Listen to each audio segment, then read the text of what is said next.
নতুন শ্বশুরবাড়িতে বেড়ানোর পরে বাড়ি ফিরল ছেলে। মা ছেলেকে জিজ্ঞেস করলেন, বাবা, শ্বশুরবাড়ির লোকজন কেমন লাগলো? ছেলে বলল, ভালো মা। মা বলল, তোমার শাশুড়ি কেমন আদর যত্ন করলো? ছেলে বলল, সেটা বললে তো তুমি আবার রাগ করবে। মা বলল, না, রাগ করব কেন? রাগ করব না, বলো। ছেলে বলল, আমার শাশুড়ি তোমার থেকেও অনেক বেশি ভালোবাসেন আমায়।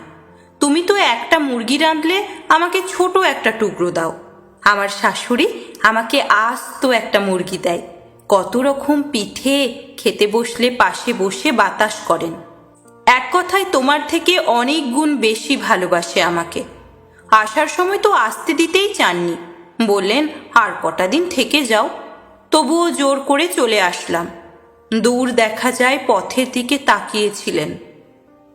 মা মনে কষ্ট পেলেও মুখে হাসি রেখে বললেন, বাবা, তোমার শাশুড়ির মতো অত ভালোবাসতে আমি শিখিনি। বাবা আমার, একটা কথা রাখবি? ছেলে বলল, বলো মা, রাখবো। মা বলল, এখন তুই আবার তোর শ্বশুর বাড়ি চলে যা। ঠিক 6 মাস পরে বাড়ি ফিরবি, একদিন আগেও আসবি না। ছেলে বলল, এটা তো খুব ভালো সুযোগ। আমার শাশুড়ি আমায় যত ভালোবাসে, তাতে 6 মাস কেন, 6 বছর বেড়ালেও বেড়ানোর মজা শেষ হবে না।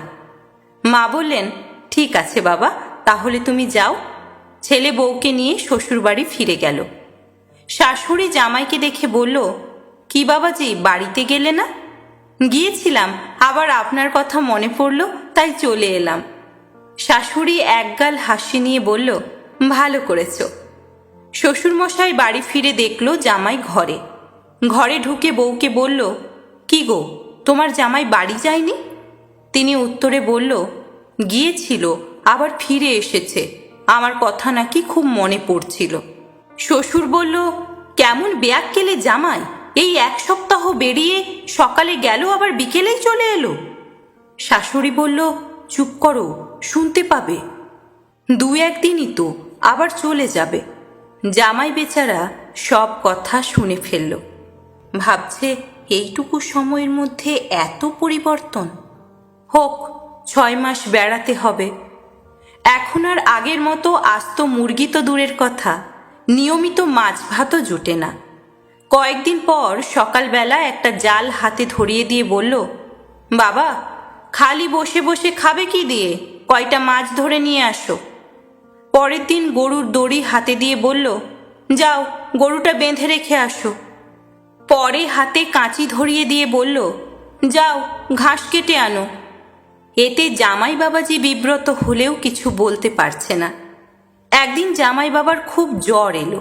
মেয়ে পাশে বসে মাথায় জল দিচ্ছে, তাছাড়া গলায় অনেক ব্যথা, কথা বলতে পারছে না। শাশুড়ি একবারও দেখতে যাওয়া তো দূরের কথা, মেয়েকে বলল, কি রে, তোর জামাই শুয়ে রয়েছে আর এই অকম্মাটার মাথায় জল দিচ্ছিস? উঠ, গিয়ে ঘরের কাম কাজ কর। বউ বলল, আর কত অপমান সহ্য করবে? চলো বাড়ি যাই, এখনো 4 মাস পরে যাব।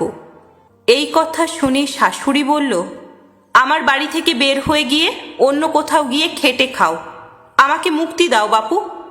এর থেকে ঘর জামাই রাখলে বিয়ের বাড়তি খরচটা অন্তত বাঁচত। এভাবে প্রতিদিন যা তা ব্যবহার করছে, আর সহ্য করা যায় না। রেগে গিয়ে বউকে একটা চড় মারল সে। এতে যা হবার হলো। শাশুড়ি একরকম ঝাঁটা পিটা করে ঘর থেকে বের করে দিল আদরের জামাই বাবাজিকে। ছেলে এতদিনে হাড়ে হাড়ে টের পেল, মায়ের থেকে কেউ বেশি ভালোবাসতে পারে না। এখন মাত্র 3 মাস হলো, এর মধ্যেই এই আচরণ। মা তো 30 বছরেও এমন আচরণ করেনি।